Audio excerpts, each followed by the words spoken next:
நம்முடைய பிதாவாகி தேவனாலும் கர்த்தராய் இயேசு கிறிஸ்துனாலும் உங்களுக்கு கிருபையும் இரக்கமும் சமாதானமும் உண்டாவதாக. அதிகால வேளையிலே பரிசுத்த வேதாந்திலிருந்து ஒரு பகுதியை நாம் தியானித்து ஜெபிக்கிறோம்.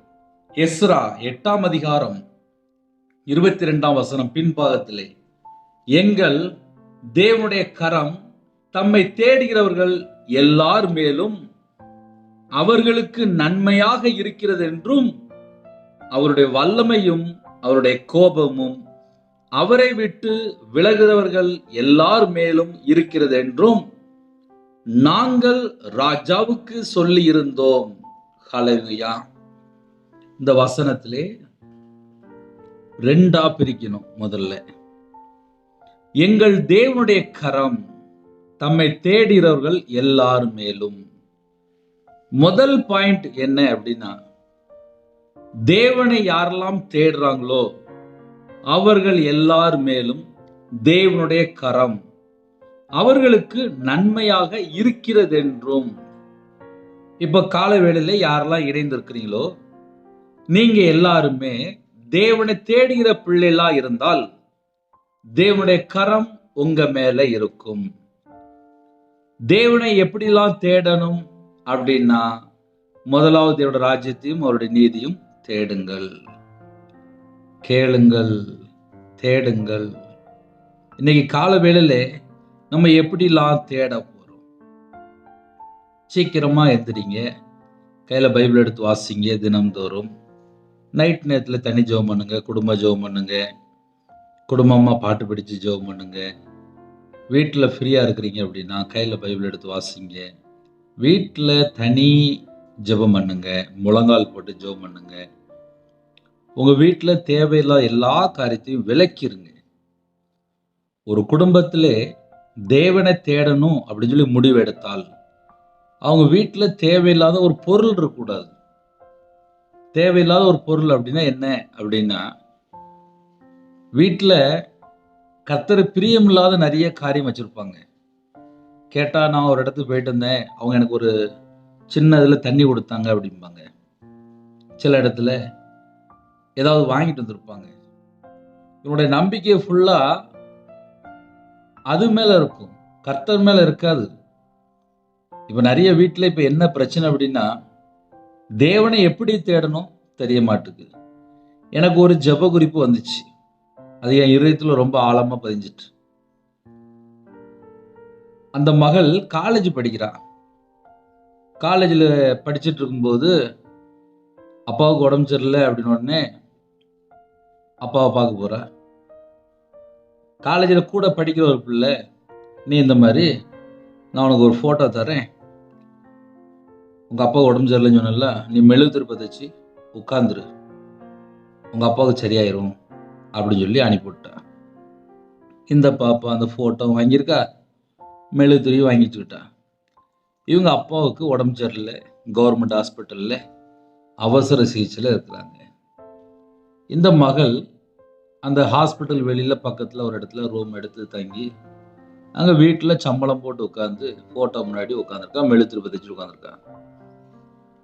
அந்த மகள் ஆன்லைன் மூலியமாக, யூடியூப் மூலியமாக தேவனார் அப்போ மினிஸ்ட்ரி அந்த ப்ரேயரை கேட்டுட்டு மெதுவாக கூப்பிட்டா. உங்களுடைய செய்தி கேட்டோம்னே உங்களுடைய ப்ரேயரை கேட்டேன், எங்கள் அப்பாவுக்கு கொஞ்சம் உடம்பு சரியில்லை, கொஞ்சம் ஜெபம் பண்ணுங்க அப்படி சொல்லி சொன்னேன்.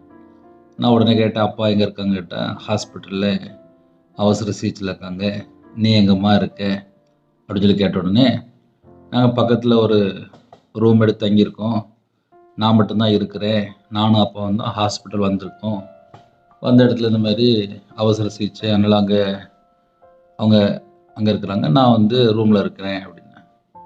உடனே கேட்டேன், ரூமில் என்ன பண்ணுறேன், அப்பா அங்கே தானே இருக்கிறாங்க, அங்கே போகலையா அப்படின்னு சொல்லி கேட்டேன். இந்த மாதிரி காலேஜிலேருந்து கிளம்பி வரும்போது கூட இருக்கிற பாப்பா ஒரு ஃபோட்டோ கொடுத்தா, மெழுகு கொடுத்தா, நீ வந்து சம்பளம் போட்டு உட்காந்து நல்லா ஃபோட்டோ முன்னாடி உட்காந்து மெழுகு பதிச்சு ஜெபம் பண்ணு, உனக்கு சரியாக போயிடும் அப்படின்னு சொல்லி அந்த பாப்பா அனுப்பிவிட்ருக்கா. கூட இருக்க ஃப்ரெண்டு கொடுத்து அனுப்பிவிட்ருக்கா. நான் உடனே கேட்டேன், இயேசு கிறிஸ்து உயிரோட இருக்கிறார், உயிரோட இருக்கிற இயேசுவை நீ எப்படி ஒரு ஃபோட்டோவில் தேடிட்டு இருக்கிற அப்படின்னு அந்த மகள்கிட்ட கேட்டேன். இன்னைக்கு நம்ம ஆராதிக்கிற தேவன் ஜீவனுள்ள தேவன். ஜீவனுள்ள தேவனை எப்படி தேடுகிறோம்? நிறைய வேளையில ஜனங்கள் எப்படிலாம் வழி விலகுறாங்க. அது ஒரு வேதனையான விஷயமா இருந்துச்சு எனக்கு.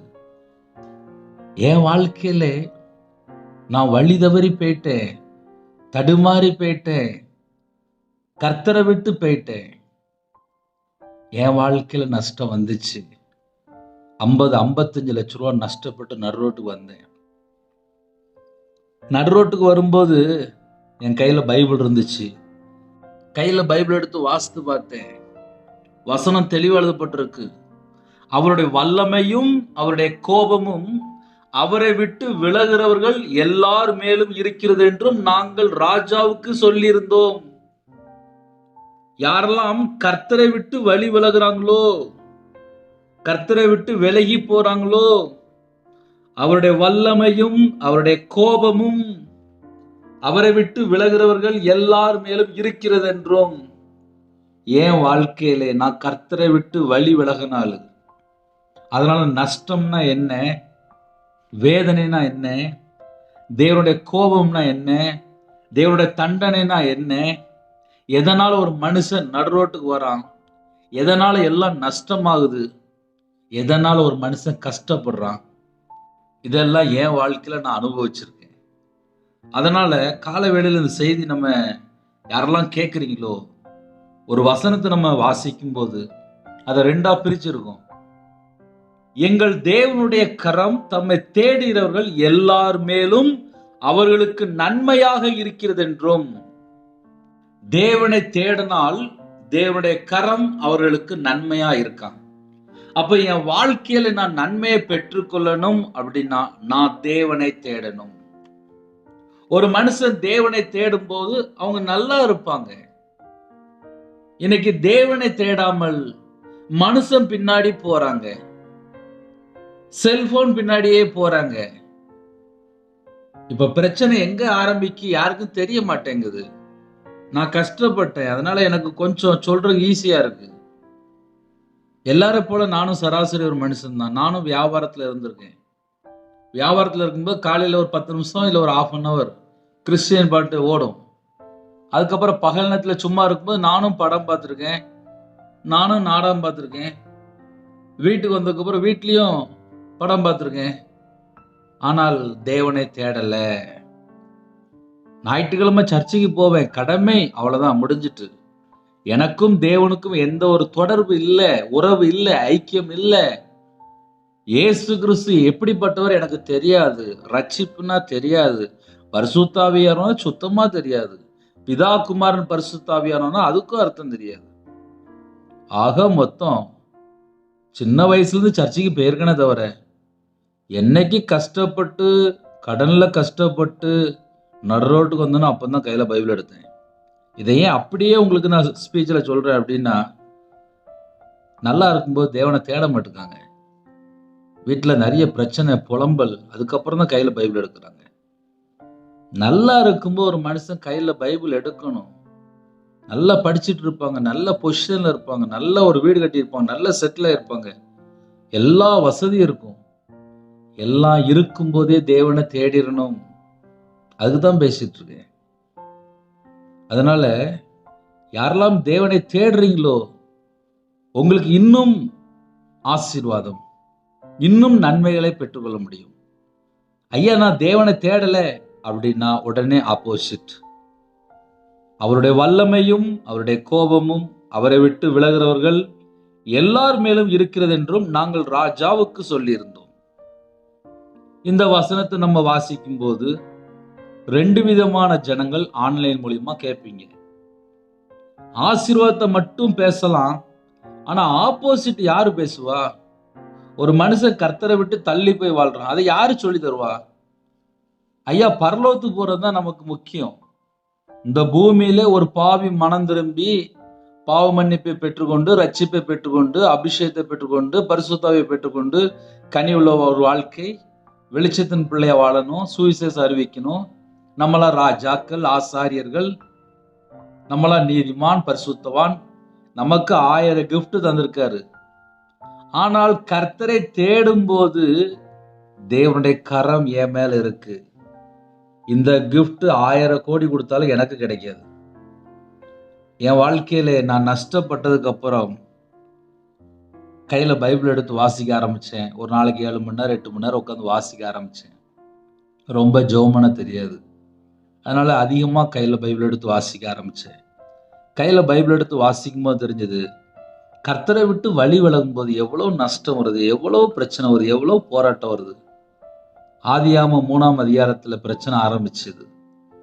ஒரு மனுஷன் கர்த்தரை விட்டு தள்ளி போகும்போது பிரச்சனை எவ்வளவு பிரச்சனை அப்படின்னு சொல்லி ஆதியாகமத்துல 3ஆம் அதிகாரத்துல நம்ம வாசிக்க முடியும். அங்க ஆரம்பிச்ச பிரச்சனை நம்ம நித்திய ஜீவனுக்குள்ள போற வரையும் பாடுகள், உபத்திரங்கள் எல்லாம் உண்டு, போராட்டம் எல்லாம் உண்டு. இதுக்கு நடுவுல நம்ம தேவனை தேடுறோமா? தேவனை தேடினால் தேவனுடைய கரம் நம்ம மேல இருக்கும்போது நம்ம வாழ்க்கை நன்மையா இருக்கும்.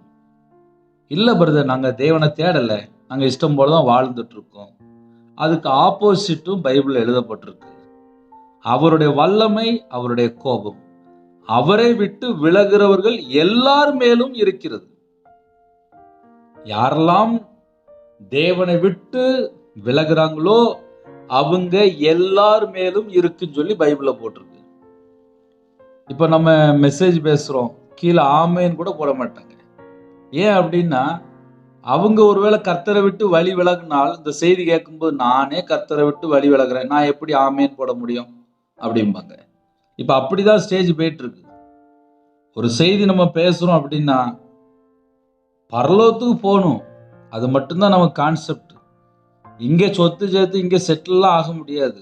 ஒரு நாள் ஜீவன் பேரும், அது என்னைக்கே தெரியாது. நம்ம கொஞ்சம் கிருபையின் காலத்துல வாழ்ந்துட்டு இருக்கோம், அவ்வளவுதான். ஜஸ்ட் கிருபை, அவ்வளவுதான், முடிஞ்சது. இந்த கிருபை நாட்கள் முடியறதுக்குள்ள நம்ம பரலோகத்துக்கு போறதுக்கு ஆயத்தமா இருக்கணும். நான் மட்டும் இல்லை, நம்ம கூட இருக்கிறவங்களும். எல்லாருடைய வாழ்க்கையிலும் எங்கேயோ ஒரு இடத்துல ஒரு குறை இருக்கும். ஏன் கர்த்தரை அதிகமா தேடணும் அப்படின்னா, கர்த்தரை தேடும் போதுதான் கட்டுகள் உடைக்கப்படும், தடைகள் விலகும். நம்ம வாழ்க்கையில ஆசீர்வாதத்தை பெற்றுக்கொள்ளணும் அப்படின்னா முதல்ல சுத்திகரிப்பு நமக்கு வேணும். டெய்லி நைட் நேரத்துல சுத்திகரிப்புக்காக பேசிட்டு இருக்கேன் 100 நாள். அதுல ஒவ்வொன்றுமே ஆவிக்குரிய வாழ்க்கையில நமக்கு பிரயோஜனமா இருக்கும். நீங்க தான் கேட்கணும். இப்ப இந்த செய்தியில 2 பக்கமா இருக்கு. கர்த்தரை தேடுற ஜனங்கள் இருக்கிறாங்க, கர்த்தரை விட்டு வழி விலகுற ஜனங்கள் இருக்கிறாங்க. கர்த்தரை விட்டு வழி விலகும் போது அவங்க ஆட்டோமேட்டிக்கா ஒரு கட்டுக்குள்ள போய் சிக்கிடுவாங்க, ஒரு உபத்திரத்துக்குள்ள போயிருவாங்க, ஒரு பாடுகளுக்குள்ள போயிருவாங்க. அவனோட வாழ்க்கையில ஒரு தடை இருக்கும். ஏன்? தேவனுடைய கரம் அவங்க மேல இல்லை. அதுக்கு பதிலா தேவனுடைய கோபம் அவங்க மேல இருக்கு. தேவனுடைய கோபம் ஒரு மனுஷன் மேல இருக்கும்போது அந்த குடும்பம் எப்படி ஆசீர்வாதமா இருக்கும்? நம்ம நார்மலா யோசித்து பார்ப்போமே. அதனால இந்த வசனத்துக்கு காலையில இவ்வளவு விளக்கம் போதும். ஏன்னா காலையில நிறைய குடும்பத்துல வெளியே கிளம்பிட்டு இருப்பீங்க. தேவனுடைய கரம் உங்க மேல இருக்கணும், அது நமக்கு ஃபார்முலா. ஏன்னா ஒரு செய்தி பேசும்போது அதுல சில வசனம் வந்து கீவேர்டு அப்படிமே. இதுல முதல் பகுதி வந்து கீவேர்டு, 2வது தேவனுடைய தண்டனை. அப்ப முதல் பகுதியை எந்த அளவுக்கு நீங்க ஆழமா நீங்க யோசிக்கிறீங்களோ, தியானிக்கிறீங்களோ, அந்த வசனத்தை பெற்றுக்கொள்றீங்களோ, தேவனுடைய கரம் உங்க மேல இருக்கணும் அப்படின்னா நீங்க தேவனை தேடணும். அதுதான் முக்கியம். இப்ப நான் அந்த செய்தி பேசுறேன், இவ்வளவு நேரம் கவனிச்சு கேட்கறீங்க. அப்ப நீங்க தேவனை தேடுறதுக்கு ஆயத்தமா இருக்கிறீங்களா? ஏன்னா தேவனை தேடுறதுக்கு ஆயத்தமா இருக்கணும் அப்படின்னா எப்படி? பக்கத்துல சர்ச் இருக்கும், சர்ச்சில் போய் உட்காந்து தனி ஜெபம் பண்ணலாம். வீட்டில் கையில் பைபிள் எடுத்து வாசிக்கணும், ஸ்தோத்திர படி சொல்லணும். அதுக்கப்புறம் கையில் பைபிள் எடுத்து வாசிச்சதுக்கு அப்புறம் தான் பைபிளுடைய சட்டம் என்ன, எப்படி வாழணும், என்ன முறை, இது எல்லாமே தெரியும். ஒரு வாலிப மகள் அப்பா ஹாஸ்பிட்டல்ல இருக்காங்க, ஆனா அந்த மகள் பார்த்தா இன்னொரு இடத்துல இருக்கா. என்னன்னு சொல்லி கேட்டா அந்த போட்டோல தேடிட்டு இருக்கா, ஜெபம் பண்ணி தேடிட்டு இருக்கா. நான் உடனே ஒரு ஆலோசனை கொடுத்தேன். இயேசு கிறிஸ்து உயிரோடு இருக்கிறார். நம்ம ஆராதிக்கிற தேவன் ஜீவனுள்ள தேவன். உனக்கு உயிர் இருக்குல்ல, எனக்கு உயிர் இருக்குல்ல. அப்ப நம்ம ஆராதிக்கிற தேவனுக்கும் முதல்ல ஜீவன் இருக்கு. ஒரு போட்டோல உயிர் இருக்காது. அதை முதல்ல புரிஞ்சுக்க அப்படின்னு சொல்லி கொடுத்தேன். இருக்கிற இடத்துல முழங்கால் போட்டு எங்க அப்பாவுக்கு குணமாக்கி தாங்கப்பான்னு சொல்லி கேளு, அப்பாட்ட பேசு, நீ நேரடியா பேசு அப்படின்னு. அந்த மகள் தேவனை தேட ஆரம்பிக்கும் போதுதான் அவங்க அப்பாவுக்கு சுகம் கிடைக்கும். அதே போல உங்க வீட்டுல ஒரு சின்ன பிரச்சனை இருக்கு, ஒரு கடன் பிரச்சனை இருக்கு, ஒரு குடும்ப பிரச்சனை இருக்கு, ஒரு வாழ்க்கையில பலவிதமான பிரச்சனைகளை நான் போயிட்டு இருக்கேன். இருக்கிற இடத்துல அப்பா ஸ்தோத்திரப்பா, நான் இன்னைக்கு இப்படி இருக்கிறேன்ப்பா, நான் உங்களை விட்டு தள்ளி போயிட்டேன், என்கிட்ட இவ்வளவு குறை இருக்கு, என்னை மன்னிச்சிருங்கப்பா, என்னை சரி பண்ணி தாங்கப்பா, எனக்கு சரி பண்ணி தாங்கப்பா, என் வாழ்க்கையில இவ்வளவு பிரச்சனை போயிட்டு இருக்குப்பா, என்னை மன்னிச்சிருங்கப்பா. நீங்க உங்க அப்பாட்ட நேரடியா பேசணும். அதிகால வேளை நான் எங்க அப்பாட்ட பேசணும். அதைத்தான் தேவன் எதிர்பார்க்கிறார். அப்பா பிதாவை என்று கூப்பிடத்தக்கதாக தேவன் தமது குமாரனுடைய ஆவியை உங்கள் இருதயங்களில் அனுப்பினார் என்று எழுதப்பட்டிருக்கு. என் இருதயத்துக்குள்ளே குமாரனுடைய ஆவியை அனுப்பிட்டாரு. அவரை நான் அப்பா பிதாவை சொல்லி கூப்பிடணும். அது மட்டும்தான் எனக்கு வேலை. அப்புறம் என் வீட்டுக்குள்ள எல்லாத்தையும் தேவனே சந்திப்பார். ஒரு குடும்பம் அப்படின்னு சொல்லி எடுத்தாச்சு அப்படின்னா அந்த குடும்பத்துல நிறைய தேவைகள் உண்டு, நிறைய தேவைகள் உண்டு. இப்போ ஆன்லைன் மூலியமாக தேவன் அருளிய அப்ப மினிஸ்டர் மூலியமாக யாரெல்லாம் செய்தி கேட்குறீங்களோ எனக்கா டெய்லி ஒரு நிமிடமா ஜெபம் பண்ணுங்க, ஒரு நிமிடமா ஜெபம் பண்ணுங்க. நிறைய காரியம் சொல்லலாம், வேண்டாம், எனக்கா ஒரு நிமிடம் ஜெபம் பண்ணுங்க போதும். ஊழியத்துக்காக ஜெபம் பண்ணிக்கோங்க. ஒரு மனுஷன் கடைசி வரிய கர்த்தருடைய வார்த்தையில நிலைத்திருந்தா மட்டும்தான் நித்திய ஜீவனுக்குள்ள போக முடியும். பொல்லாத உலகம் தான் போட்டிருக்கு பைபிள்ல. பொல்லாத உலகத்திலிருந்து மீட்டெடுக்கத்தான் இயேசு கிறிஸ்து நமக்காக ஜீவனை தந்தார். கலாத்தியர் 1:4 எழுதப்பட்டிருக்கு. இயேசு கிறிஸ்து யாருக்கா ஜீவனை தந்தார் சொல்லி பார்க்கும்போது நம்மளை மீட்டெடுக்க, அடிமைத்தனத்துல ஜனங்களை மீட்டெடுக்க. இன்னைக்கு கோடிக்கணக்கான ஜனங்கள் பாவ அடிமையில வாழ்ந்துட்டு இருக்கிறாங்க. தேவனை தேடும் போது தேவனுடைய கரம் எல்லார் மேலும் அவர்களுக்கு நன்மையாக இருக்கு. என் வாழ்க்கையில நான் நன்மையை பெற்றுக்கொள்ளணும் அப்படின்னா நான் தேவனை தேடணும். நான் தேவனை தேடினா மட்டும்தான் என் குடும்பம் ஆசீர்வாதமா இருக்கும். நான் சொல்ற எத்தனை பேருக்கு புரியுது? நான் தேவனை தேடணும். என் இருதயத்துக்குள்ள தேவன் இருக்கணும். என் இருதயத்துக்குள்ள தேவனுடைய வார்த்தை இருக்கணும். என் இருதயத்துக்குள்ள பிதா குமாரன் பரிசுத்த ஆவியானவர் இருக்கணும். அதுதான் ஃபார்முலா. உங்க இருதயத்துக்குள்ளே பிதா குமாரன் பரிசுத்த ஆவியானவர் இருப்பாரானால், உங்க இருதயத்துக்குள்ள தேவனுடைய வார்த்தை இருக்குமானால், நீங்க தேவனை முழு இருதயத்தோடு, முழு பலத்தோடு, முழு சிந்தையோடும் நீங்க தேவனை தேடும் போது அர்ப்பணிக்கப்பட்ட வாழ்க்கையா இருக்குமானால் தாழ்த்துங்க. இருக்கிற இடத்துல அப்படியே தாழ்த்துங்க. நான் ஒண்ணுமே இல்லப்பா, என்னை உயிரோட வச்சிருக்கீங்க, இது எல்லாமே கர்த்தரோட கிருபைதான்ப்பா, என் குடும்பத்தை ஆசீர்வதிங்கப்பா. இன்னைக்கு என்ன தேவை இருக்கோ அதை சொல்லி ஜெபம் பண்ணுங்க. ஒருவேளை கடன் பிரச்சனையா? நிறைய குடும்பத்துல கடன் தான். என் வாழ்க்கையில் நான்லாம் கடன்ல கஷ்டப்பட்டிருக்கேன், எனக்கு தெரியும். ஒரு மனுஷன்ல கடன் இருக்கும்போது நிம்மதியா இருக்காது. நான் நிறைய நேரத்துல புலம்பி இருக்கேன். என்னன்னு சொல்லி பார்க்கும்போது கடன். வியாபாரத்துல இருக்கும்போது செழிப்பா கடன் வாங்கிட்டேன். அந்த கடனுக்கு பின்னாடி என்னெல்லாம் இருக்குன்னு சொல்லி பார்க்கும்போது நிந்தைகள், அவமானங்கள், கண்ணீர். சொந்தக்காரங்களாம் விலகிடுவாங்க. பணம் இருக்கும்போது எல்லாரும் இருப்பாங்க. ஒரு மனுஷன் கஷ்டப்பட்டானா எல்லாரும் விலகிடுவாங்க.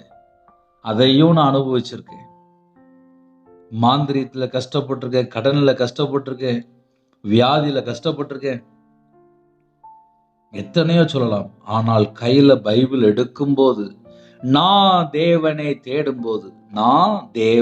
தேடும்போது என் குடும்பம் ஆசீர்வதிக்கப்பட்டுச்சு. அதுதான் ஃபார்முலா. இந்த ஃபார்முலாவை தெரிஞ்சதுக்கு அப்புறம் செல்போன்ல நீங்க அடிமையா இருக்கக்கூடாது. படம் பார்க்கறதோ, நாடகம் பார்க்கறதோ, தேவையில்லாத காரியத்துல அடிமையா இருக்காதீங்க. 3 மணி நேரம் 4 மணி நேரம் டயத்தை வேஸ்ட் பண்ணிட்டு அப்புறம் எனக்கு டைமே இல்லை பிரதர், எனக்கு கொஞ்சம் ஜெபம் பண்ணுங்களேன் அப்படிம்பாங்க. இவங்க பார்த்தா வீட்டில் பார்த்தா நல்ல நாடகம் பார்க்கறது, படம் பார்க்கறது, நல்ல நேரத்தை ஃபுல்லாக வேஸ்ட் பண்ணுறது, பக்கத்து வீட்டில் போய் உட்காந்து பல மணி நேரம் கதை பேசுறது, செல்ஃபோனில் யார்கிட்டையாவது ஒரு 2 மணி நேரம் 1 மணி நேரம் கதை பேசுறது, இது எல்லாம் ஃபால்ட்டு தான். ஒரு மனுஷன் தேவனை தேடணும் அப்படின்னா வெறுக்க வேண்டிய காரியத்தெல்லாம் வெறுக்கணும். தேவையில்லாத ஃப்ரெண்டா கட் பண்ணுங்க. தேவையில்லாமல் எங்கேயோ நிற்கிறீங்களோ அதெல்லாம் கட் பண்ணுங்க. வீட்டில் பல மணி நேரம் செல்ஃபோன்லேயோ லேப்டாப்லேயோ டேப்லேயோ இல்லை டிவிலேயோ பல மணி நேரம் போயிட்டுருக்கா, டயத்தை எல்லாம் செக் பண்ணி பாருங்கள், எங்கெல்லாம் டயத்தை வேஸ்ட் பண்ணுறேன்.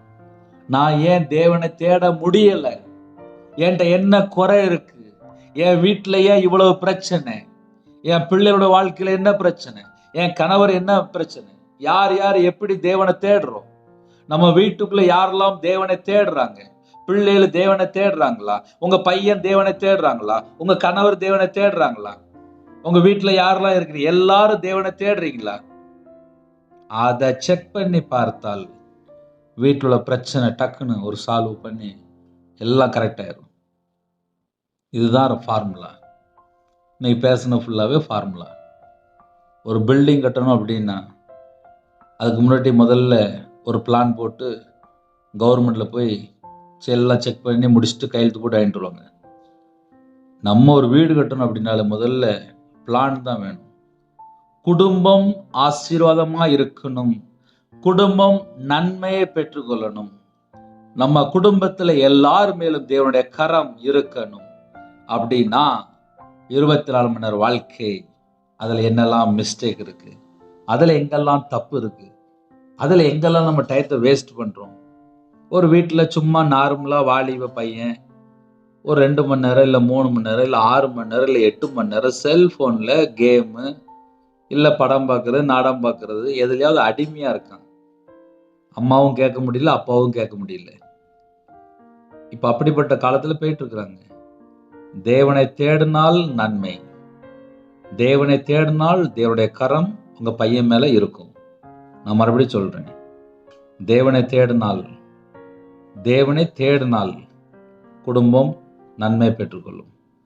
இல்லை பிரதர், நான் சொன்ன என் பையன் கேட்க மாட்டேக்கான், என் கணவர் கேட்க மாட்டேக்காங்க, அவங்க விக்கிரத்துக்குள்ளே போகிறாங்க, அவங்க மதுபான அடிமையில் இருக்காங்க, அவங்க பாவ அடிமையில் இருக்காங்க அப்படின்னா கீழே உடனே தண்டனை.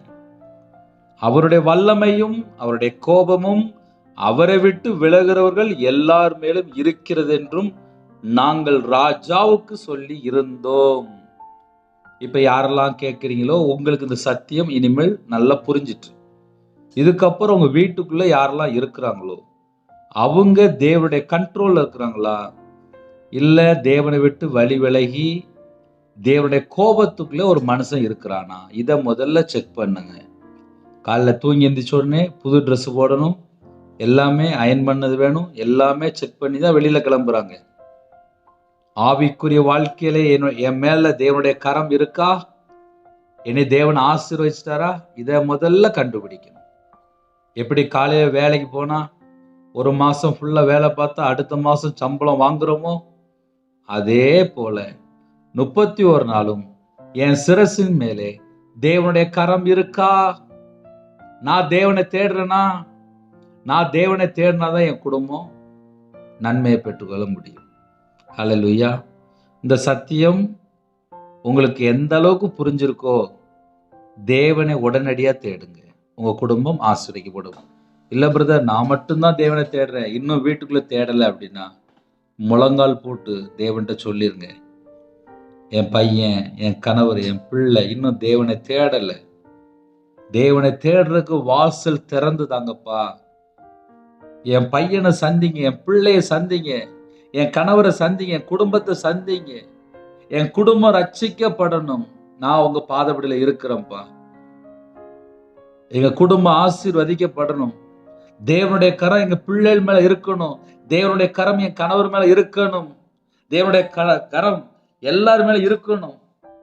கேளுங்க, பயத்தை வந்து கேட்டுருங்க, தேவன் கிருபையா நம்மளை ஆசீர்வதிப்பார். ஹல்லேலூயா. ஜெபிப்போமா? இருக்கிற இடத்துல அப்படியே கண்களை மூடி நாம் ஜெபம் செய்வோம்.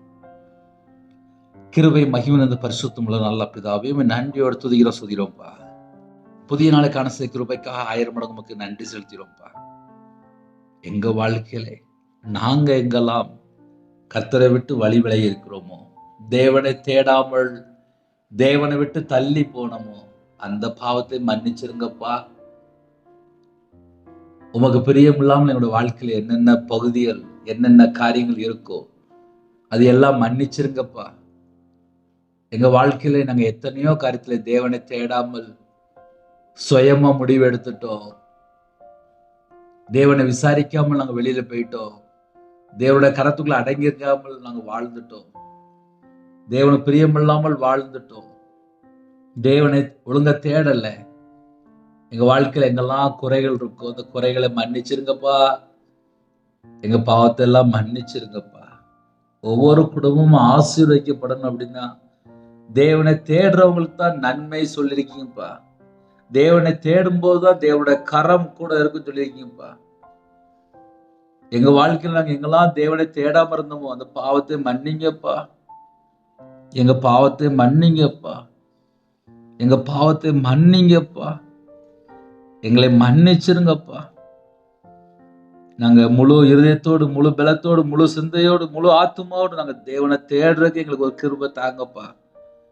இந்த செய்தி மூலியமாக எங்க கூட நீங்க பேசியிருக்கிறீங்க. நாங்க கையில பைபிள் எடுத்து வாசிக்கணும். நாங்க முழங்கால் போட்டு ஜெபம் எங்கள்கிட்ட உள்ள குறைய மன்னிச்சிருக்கப்பா. நாங்க எங்கெல்லாம் தேவனை தேடாம இருக்கிறோமோ அந்த பாவத்தை மன்னிங்க, அந்த அக்கிரமத்தை மன்னிங்க, அந்த மீறுதலை மன்னிங்க.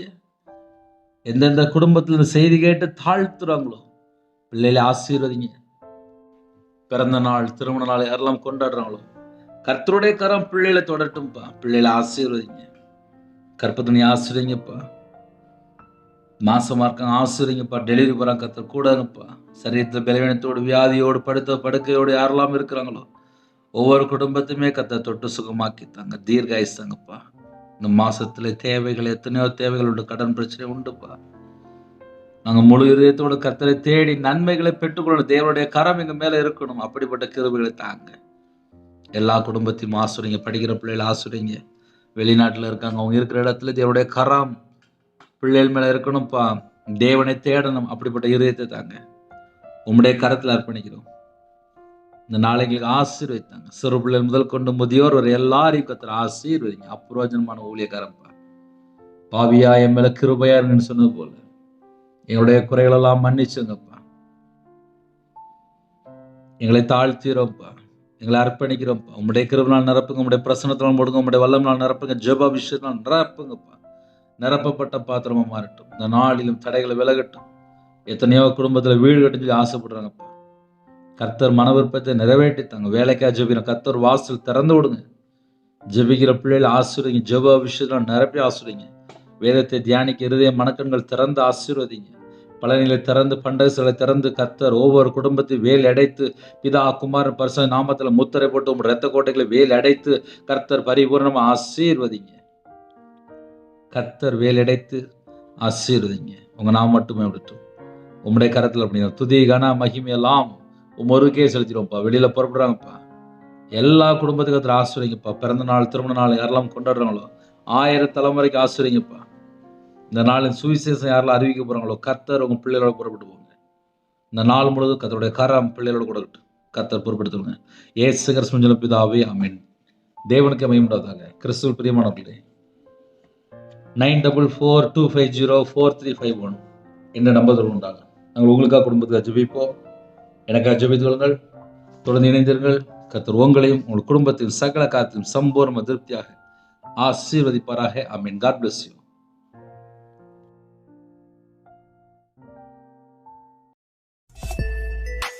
Thanks for watching. Please subscribe our channel. Click the like and share. Click the bell.